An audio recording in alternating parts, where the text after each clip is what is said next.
Hey, I'm golf broadcaster Matt Adams. The updated and expanded second edition of my book, The Golf Round I'll Never Forget, Golf's Biggest Stars Recall Their Finest Moments, is now available. Readers can expect to march with Arnie's Army at the 1960 U.S. Open, relive Jack Nicklaus's remarkable 1986 Masters win, and be amazed by the Tiger Slam. The Golf Round I'll Never Forget, Golf's Biggest Stars Recall Their Finest Moments. Pick it up where fine books sold, including BarnesandNoble.com and Amazon.com.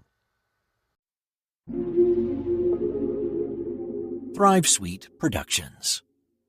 And welcome to another edition of This Day in Sports History. It's January 28th, and on this day in 1958, Dodgers catcher Roy Campanella was severely injured in a car accident.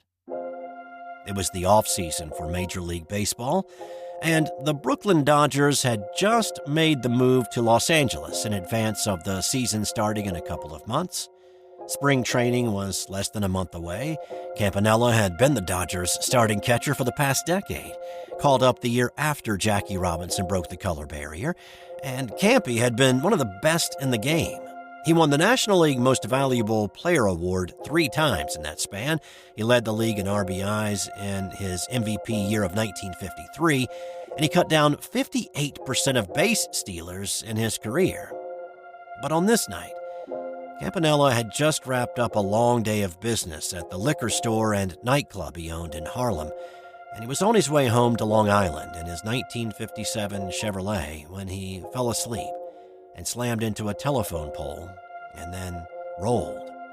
The accident broke his neck and compressed his spinal cord, leaving him a quadriplegic. He would never walk again. Understandably, the finality of his career coming to such an abrupt end prematurely, and his prognosis put him in a very dark place. He bitterly asked friends, "Why me?" He started drinking heavily, and it took a toll on his marriage, ending in divorce a few years later. Campy eventually regained movement in his shoulders and his arms and pulled himself out of his misery, becoming an outspoken advocate for disabled people. He raised awareness about those in wheelchairs and the hardships that they faced in everyday life just getting around. When he was playing for the Dodgers, he was always known for his infectious smile, and he kept that as he tried to inspire people who were facing similar situations to him. The Dodgers did their best to take care of him, hiring Campanella as a supervisor of scouting in the East in 1959, and eventually bringing him to Los Angeles to be a community ambassador for the club. Dodgers owner Peter O'Malley said no one had more courage than Roy Campanella. He was the greatest Dodger of them all. He followed Jackie Robinson once again, becoming the second black athlete elected to the Baseball Hall of Fame in 1969. Also on this day, in 1957, American tennis player Shirley Fry beat fellow American Althea Gibson in straight sets to win the Australian singles title, completing the career Grand Slam for her in singles. She would also accomplish the same career Grand Slam in doubles. It was Fry's only Australian win and Gibson's only appearance in the Australian finals. And in 2005, Sammy Sosa was traded from the Chicago Cubs to the Baltimore Orioles. It did not go well. Sosa had spent the previous 13 seasons with the Cubs, but in his final year, the popular Sosa's relationship with the Wrigley fans had soured.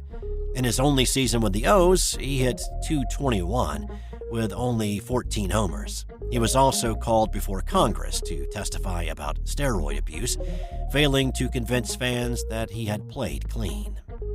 That's all for today. More tomorrow on This Day in Sports History. Hey there, sports history fan.